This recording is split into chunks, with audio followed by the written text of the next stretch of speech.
ভারত থেকে আওয়ামী লীগকে পুনর্বাসনের চেষ্টা চলছে। হাসনাত। জাতীয় নাগরিক পার্টির এনসিপি মুখ্য সমন্বয়ক হাসনাত আব্দুল্লাহ অভিযোগ করেছেন, ভারতে বসে রাষ্ট্রবিরোধী ষড়যন্ত্র চলছে এবং জাতীয় পার্টির মাধ্যমে আওয়ামী লীগকে পুনর্বাসনের চেষ্টা হচ্ছে। তিনি সকল রাজনৈতিক দলকে ঐক্যবদ্ধ থাকার আহ্বান জানান, নইলে আওয়ামী লীগ সুযোগ নেবে বলে সতর্ক করেন। 12ই আগস্ট মঙ্গলবার রাজধানীর কৃষিবিদ ইনস্টিটিউটে জাতীয় যুব শক্তি আয়োজিত যুব সম্মেলনে তিনি বলেন, অন্তর্বর্তী সরকারের গত 1 বছরের কর্মকাণ্ড ও মিডিয়া, প্রশাসন ও সামরিক বাহিনী সম্পর্কিত পরিকল্পনা প্রকাশ করতে হবে।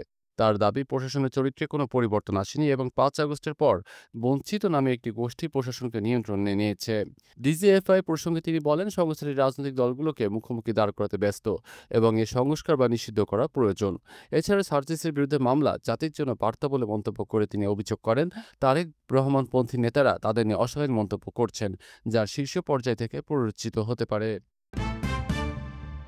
ডিজিএফআই এর হেডকোয়ার্টার ভেঙে দেওয়ার হুঁশিয়ারি নাসিরুদ্দিন পাটোয়ারির। জাতীয় নাগরিক পার্টির এনসিপির মুখ্য সমন্বয়ক নাসিরুদ্দিন পাটোয়ারি ডিজিএফআইকে দায়িত্বহীন, জবাবদিহিন ও ভীতি প্রদর্শনের জন্য অভিযুক্ত করে বলেন, প্রয়োজন হলে সংস্থাটির সদর দপ্তর ভেঙে দেওয়া হবে। তিনি দাবি করেন, ডিজিএফআই এর সংস্কার ছাড়া দেশে এর অস্তিত্ব থাকা উচিত নয়।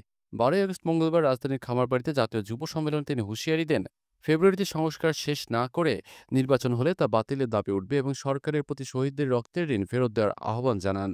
তিনি প্রশ্ন তোলেন, একই ফ্যাসিবাদী সংবিধান ও সংস্কৃতিতে নির্বাচন হলে জুলাইয়ের আন্দোলনে এত প্রাণহানি ও ক্ষয়ক্ষতির প্রয়োজন কী ছিল?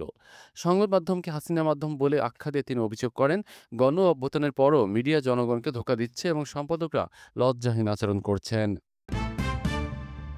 পিআর সিস্টেমে নির্বাচন হলে চাঁদাবাজি থাকবে না, ফয়জুল করিম। ইসলামী আন্দোলন বাংলাদেশের সিনিয়র নায়েবে আমির শাহেকের চরমনায় মুফতি সৈয়দ মোহাম্মদ ফয়জুল করিম বলেছেন, পিআর পদ্ধতিতে নির্বাচন হলে চাঁদাবাজি, গুন্ডামি, নমিনেশন, বাণিজ্য, পেশি শক্তি ও কালো টাকার ব্যবহার বন্ধ হবে এবং সকল নাগরিক সমানভাবে ভোটাধিকার প্রয়োগ করতে পারবে। এতে সব দলের প্রতিনিধিত্ব নিশ্চিত হবে এবং জনগণের প্রকৃত সংসদ গঠিত হবে।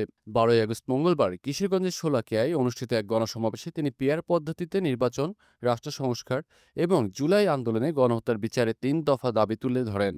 তিনি বলেন, সত্য সংবাদ প্রকাশের কারণে সাংবাদিক তুহিন পিরান হারিয়েছেন এবং সার্জিসের বিরুদ্ধে নতুন মামলা হয়েছে।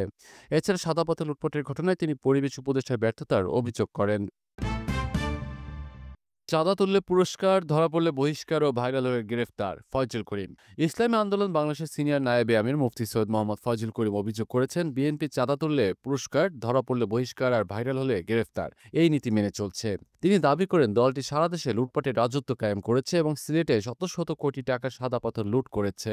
12ই আগস্ট মঙ্গলবার কিশোরগঞ্জের আজিমউদ্দিন উচ্চ বিদ্যালয় মাঠে জেলে ইসলামী আন্দোলনে আয়োজিত গণসমাবেশে প্রধান অতিথির বক্তব্যে তিনি এসব কথা বলেন।